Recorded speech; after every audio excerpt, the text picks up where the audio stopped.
The 2014 Academy Awards marked a seminal moment in the rise of the selfie. Ellen, what was your favorite Ellen moment? Host Ellen DeGeneres captured a star-studded selfie that became the most retweeted image on the internet, causing the social media site to briefly collapse. Today, nearly everyone is taking selfies. I think everyone needs to take like 20 selfies to get the perfect one. The art of taking a photo of the self often polarizes opinion. So why do we take them? Are they a means of insufferable vanity, or are they actually misunderstood? This is the rise of the selfie.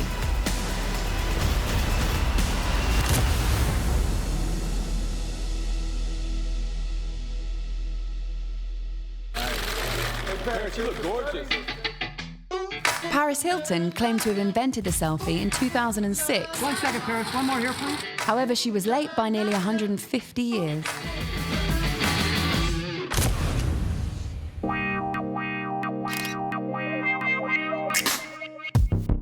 The first person who ever took a selfie was a guy called Robert Cornelius. This was over 180 years ago. And he was actually testing his camera. And it's really interesting that the very first selfie was actually for a very practical reason. Taking a self-portrait in 1839 would have involved a wet plate camera, quite a long involved process. You've got to coat the plate, you've got to expose it in the camera while it's still wet, and you have to develop it immediately. So I find it really interesting to think about this in the context of Robert Cornelius sitting in his studio, sitting in front of his camera's lens, having really no idea what he looked like, whether he was making a weird face, whether he thought he was smiling and in fact he was frowning. The camera was designed to be pointed at the world, not back at the photographer.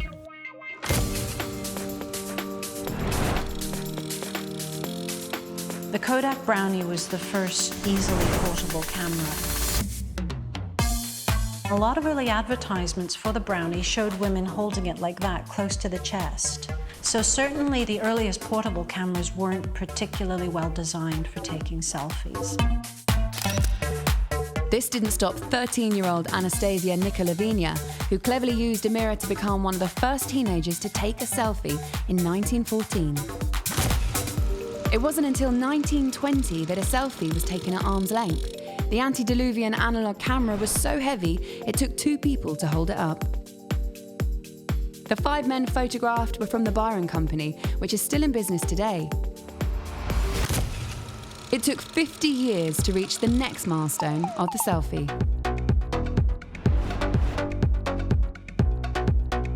Polaroid put instant photography on the map in the analog era. Being able to take a picture and see it almost instantly, I think really started something.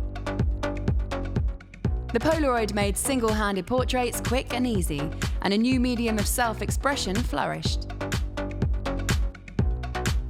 But framing was still a challenge, until a breakthrough in 2003, when Sony Ericsson released the Z1010, one of the first mobile phones to feature a front-facing camera.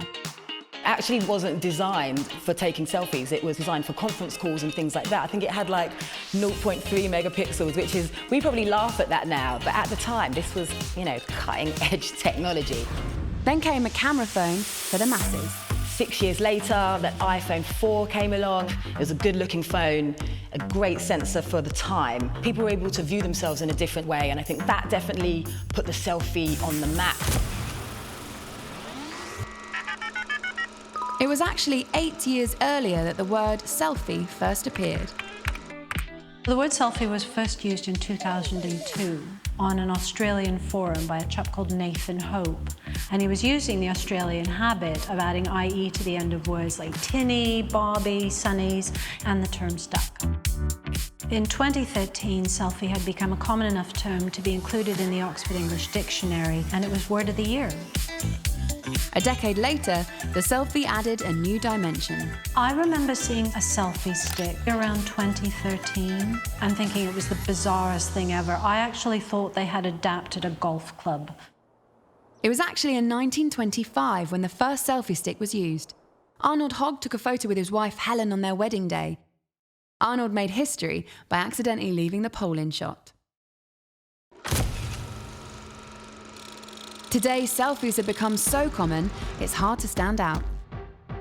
The key essential to taking a good selfie is having the most up-to-date bit of kit. Canon 17 Pro, for example, it's got artificial intelligence. It optimizes your settings based on your scenery. It's got a high-resolution pinhole camera at the front. I think camera technology has just really come into its own. You've got things like clap to take a picture, snap to take a picture, styluses that you can use remotely to trigger the shutter button. So, you know, selfies really do go hand in hand with the evolution of technology. Thanks to these advances, selfies have become commonplace and evolved to have a variety of uses.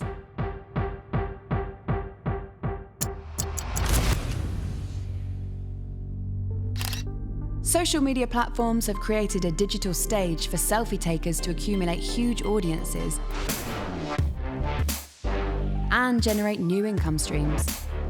I'll definitely say I'll probably take quite a few selfies, but they're all for good reasons.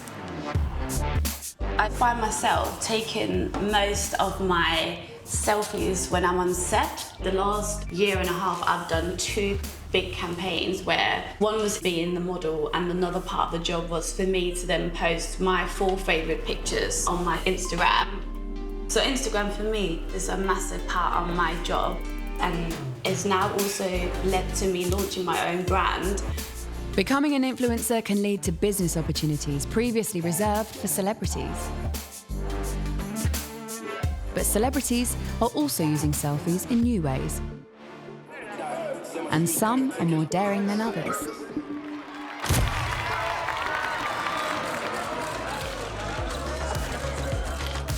So when I think of the word selfie, the first person that springs to mind, and I hate to say it, it's Kim Kardashian. The first person that comes to mind is Kim Kardashian, but that's, you know, that's not a good thing. I love sometimes selfies in the mirror. Her pictures are provocative, sometimes in amazing ways, sometimes just in provocative ways. This is super awkward. This woman was everywhere, going on talk shows, interviews, every kind of show you can imagine, taking selfies with the host and giving her best top tips as how to get the best selfies. So I think she's responsible for putting the selfie on the map as well. She just plays with, you know, the line, I think. Paris était une chanson, on la chanterait sur tous les tons. Hollywood's first selfie dates back to 1981, when an ex-soldier turned Hollywood cameraman was snapping photographs of himself with celebrities he would meet on television sets. I did selfies for 33 years before they came a thing. When I started doing selfies, it was a roll of the dice. You just reach out there and hope you framed it right and hope the camera focused right. I thought I had invented them, although now I realize not so. Because I had to forfeit the title of creator of the selfie, I settled for the first person to do it with celebrities.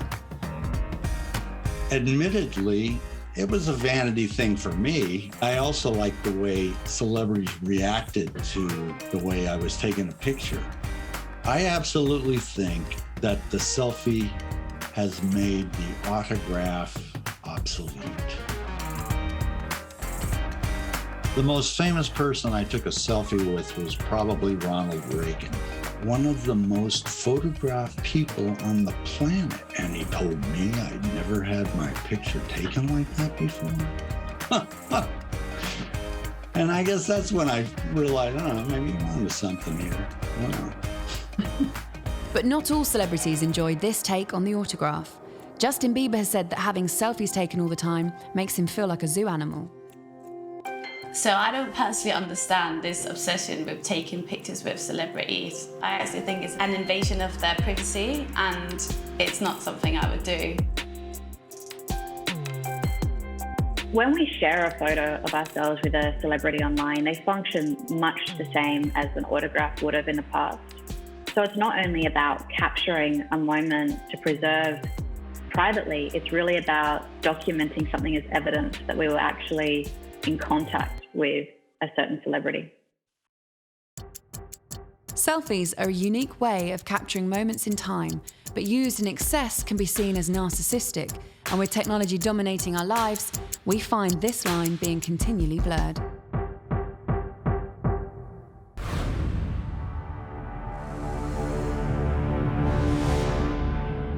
So, what are the motivations behind taking a selfie? Because we live in a very individualistic, competitive society right now, identity is a big thing, and projecting our very best self is seen as a highly regarded social norm. So we confuse narcissism with anxiety and insecurity. This is the first generation really to have been raised on screens. I think a lot of people confuse them for snowflakes, narcissists, but I think that disguises a deeper insecurity that's really driving these behaviours. It's a need to feel approved of, it's a need to be loved and validated, and it's a need to feel like we matter. Everywhere we look now, everything looks perfect. I think that we all somehow try to be that perfect version of ourselves.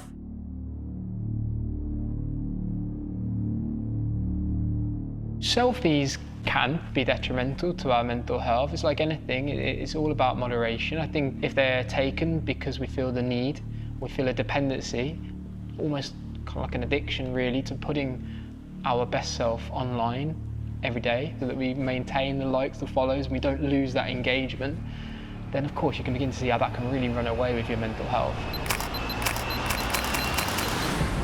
There is, some kind of connection with taking selfies and online bullying.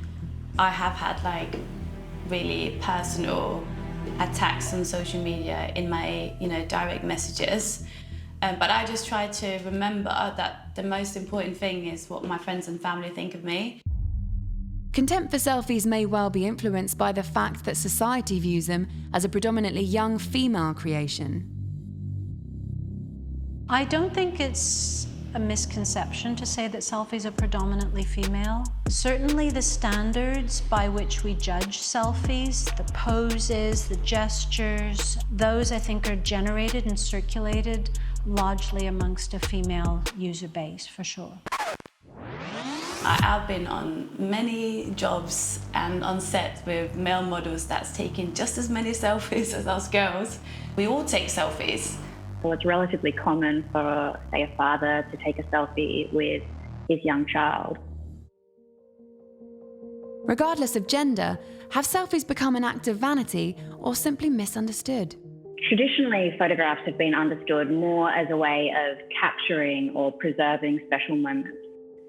Increasingly, what we see is that people are using photographs for the purpose of sharing, expressing an idea or a feeling or even an identity with others online. A facial expression says so much more than a sentence, and I also think that when people look at a picture, they actually take the time to study it. There are many examples of selfies being used in very powerful and evocative ways in terms of resistance and giving visibility to very important issues. Raise your hand and say, me too! Me too! Me too! Me too! I think there are many contexts in which a selfie can be a really positive thing. I'm originally from Denmark, so it's a really nice way for my friends and family to follow my life over here. I think it was Amy Schumer this year shared a selfie after she'd had a C-section, and it was really powerful to show that this is real life and this is what happens in those most vulnerable moments, and I think that's really brave.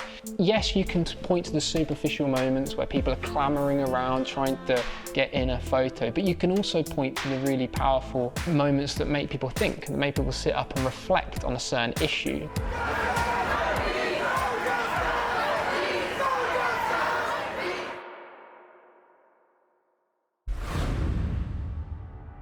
It's safe to say that the selfie is changing the landscape of imagery and how people communicate. A new genre of art is rare, but when one comes along, it's hard to ignore. It's more and more the case the taking of the selfie is the first step in a whole line of post-production processes that allow you to do whatever you want with it. You know, the increasingly creative use of filters. And I mean, this is the nature of art anyways, is to use whatever media, whatever tools you have at your disposal to do something creative and innovative, something that nobody has ever seen before.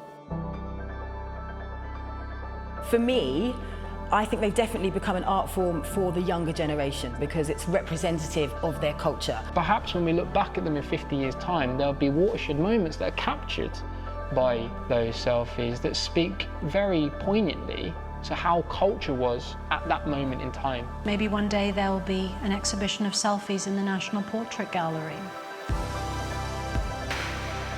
If you look at the heart of art, what it's really about is creativity and expression. And there are some selfies that are extremely artistic and creative in that regard. More and more people are using the selfie as a means of empowerment. A lot of the accounts that are trending are people with physical differences. I think there's a lot more realness going on now, which is really good and really important. You know, we all have hectic lives, and sometimes it's really useful for other people to see that actually, you know, this is real life, this is what's happening in my life, and a lot of people find strength and encouragement from those moments too. With the selfie continuously evolving, how will we share images in the future? I think augmented reality and virtual reality, they're going to play a part somehow. Maybe one day someone will even invent an anti-gravity device that will turn our smartphone into a tiny drone that can be used to take three-dimensional photographs of ourselves. In our own generation, we kind of refuse to believe that culture changes, and that's very true. Like the bafflement that baby boomers, when they look at Generation X and Y, millennials, is really interesting because they can't understand how people have changed so quickly. And so selfie today is the big cultural phenomenon, but perhaps in 20 years' time, for the next generation, it will be something else. But that's just a natural function of rapidly moving culture. Selfies come from all of us. They are a folk art. In 100 years, when we look back, how will we view this phenomenon? And the fact that we have phones that allow us to take photos and capture pretty much every single moment of life gives us a very rich resource.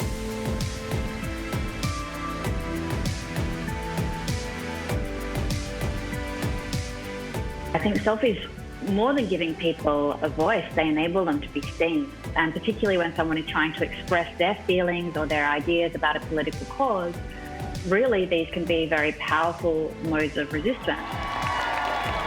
One of the most positive parts of the social media movement, and selfies in particular, is a communication of real life and how real life has all sorts of different shades and colours.